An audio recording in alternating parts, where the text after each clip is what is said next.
ओम शांति। आज का टॉपिक है regulation of respiration. Respiration is regulated by two control. हमारे श्वसन की प्रक्रिया कैसे रेगुलेट होती है, तो यह जो है दो कंट्रोल के द्वारा रेगुलेट होती है। पहला नर्वस कंट्रोल और दूसरा केमिकल कंट्रोल। फर्स्ट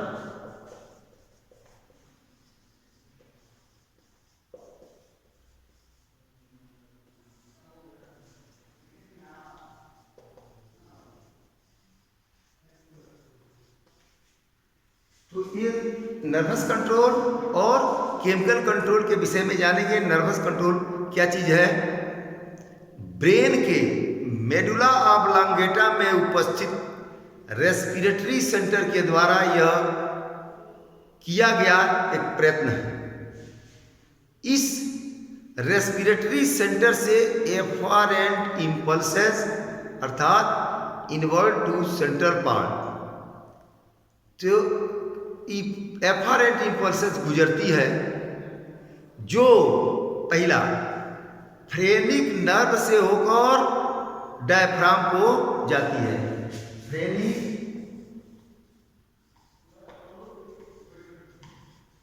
से होकर डायफ्राम,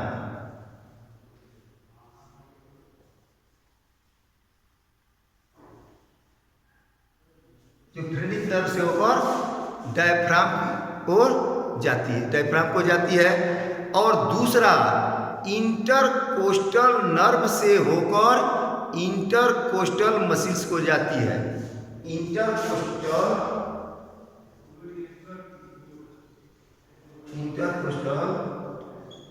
नर्व से होकर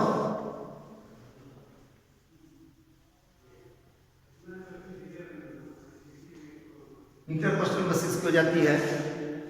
यह इंपल्स डायफ्राम तथा इंटरकोस्टल मसल्स को रिदमिकली कॉन्ट्रैक्ट करने का कारण बनती है। जो इंपल्स है डायफ्राम को जाता है और जो इंपल्स है इंटरकोस्टल मसल्स को जाता है, तो यह रिदमिकली यह डायफ्राम और इंटरकोस्टल मसल्स को कॉन्ट्रैक्ट करने का कारण बनता है। एफरेंट इंपल्स है एयर सैक के फैलने के कारण उत्पन्न होती है। जो एफरेंट इंपल्सेस जो है एयर सैक के फैलने के कारण उत्पन्न होता है, जो वेगस नर्व के द्वारा रेस्पिरेटरी सेंटर को ले जाई जाती है। यह वेगस नर्व के द्वारा रेस्पिरेटरी सेंटर को ले जाई जाती है। तो ये प्रक्रिया होती है, इसको कहते हैं नर्वस कंट्रोल। दूसरा chemical control. Chemical control blood के कार्बन डाइऑक्साइड कंटेंट के थ्रू प्रभावित होती है। केमिकल कंट्रोल ब्लड के कार्बन डाइऑक्साइड कंटेंट के थ्रू प्रभावित होती है। ब्लड में कार्बन डाइऑक्साइड बढ़ने से रेस्पिरेटरी सेंटर का स्टिमुलेशन प्रोड्यूस होता है तथा कार्बन डाइऑक्साइड स्तर कम होने से इसका ठीक उल्टा प्रभाव उत्पन्न हो जाता है। तो इसको कहते हैं केमिकल कंट्रोल। तो इस प्रकार अब now the question arises how the respiratory system is regulated.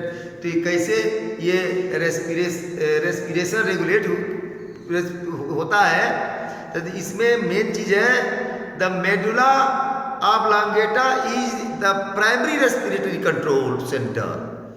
It's main function is to send signal to the muscles that control respiration to cause breathing to occur.